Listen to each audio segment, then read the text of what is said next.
Opciones para traducir términos clave.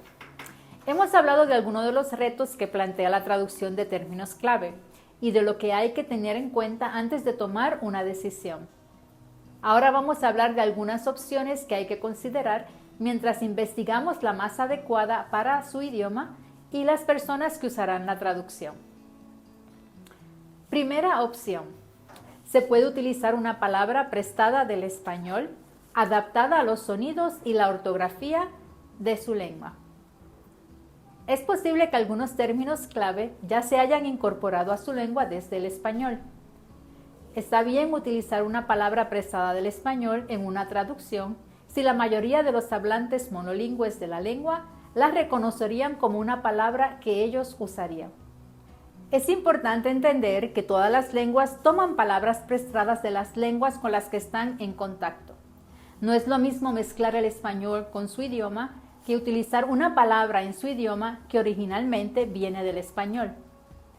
Por ejemplo, aquí hay 3 palabras prestadas del español que ahora son parte de la lengua Mepa de Teocutlapa. Wayuu viene de la palabra caballo en español.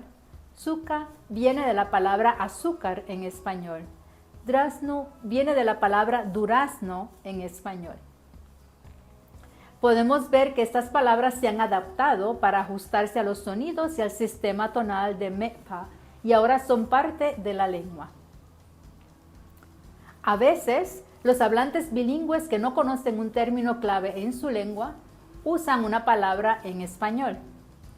Esto se llama mezcla de códigos y es algo muy común cuando la gente habla 2 lenguas. En general, queremos evitar la mezcla de códigos en la traducción y ceñirnos a una sola lengua, porque queremos hacer una traducción que la gente monolingüe pueda entender bien. Queremos que las personas que no hablan español puedan entender o por lo menos aprender fácilmente todas las palabras que aparecen en la traducción. Pero el uso de una palabra que su lengua tomó prestada del español hace mucho tiempo no es lo mismo que mezclar códigos. No es necesario eliminar de la traducción todas las palabras prestadas del español. En algunos casos, una palabra prestada puede ser la mejor forma de traducir un término clave si los hablantes la reconocen y la utilizan. Por ejemplo, en el zapoteco de Chichicapan, en México, se usa una palabra que viene del español Cristo, pero en su lengua es Cristo. Segunda opción. Se puede utilizar una palabra de la lengua a la que se traduce como una etiqueta para un concepto similar.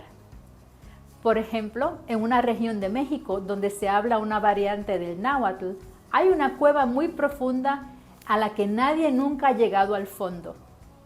Los traductores decidieron utilizar el nombre de ese lugar para traducir abismo en Apocalipsis 20:3, donde se refiere al pozo sin fondo al que fue arrojado Satanás.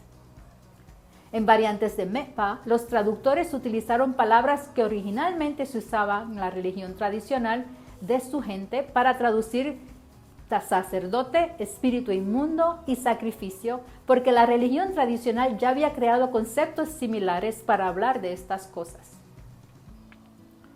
Tercera opción.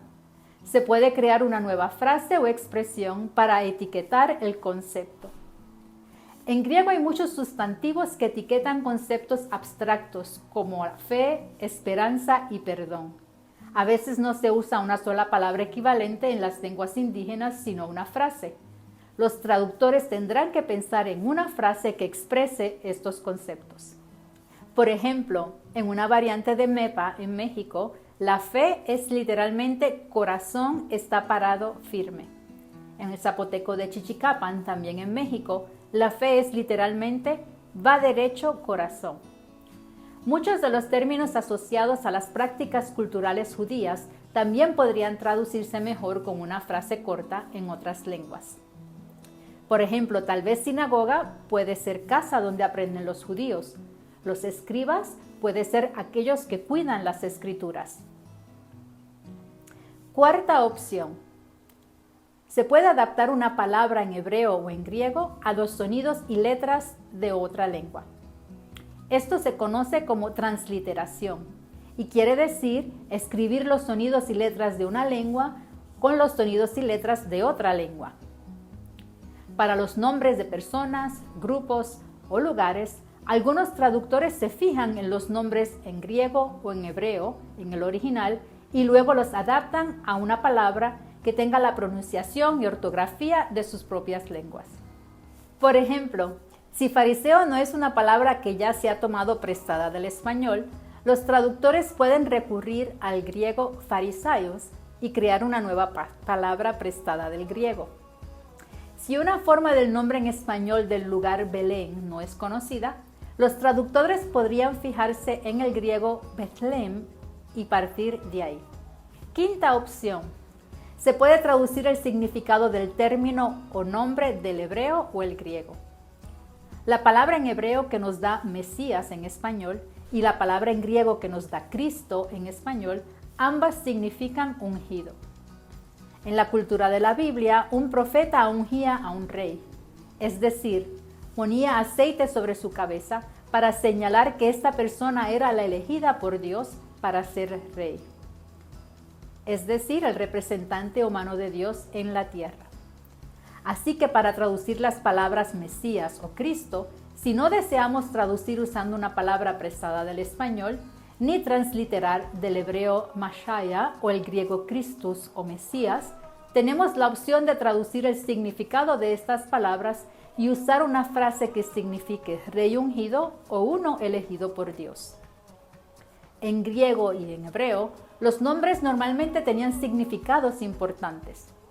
Los traductores de comunidades donde los nombres son importantes y significativos podrían elegir traducir el significado de los nombres en la Biblia en lugar de usar nombres prestados en español o transliterados del griego o el hebreo.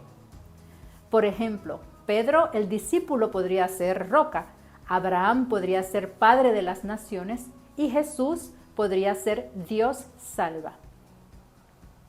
En los ejercicios a continuación, vamos a practicar explorando estas diferentes opciones para traducir términos claves y así decidir qué opción sería la mejor en cada caso.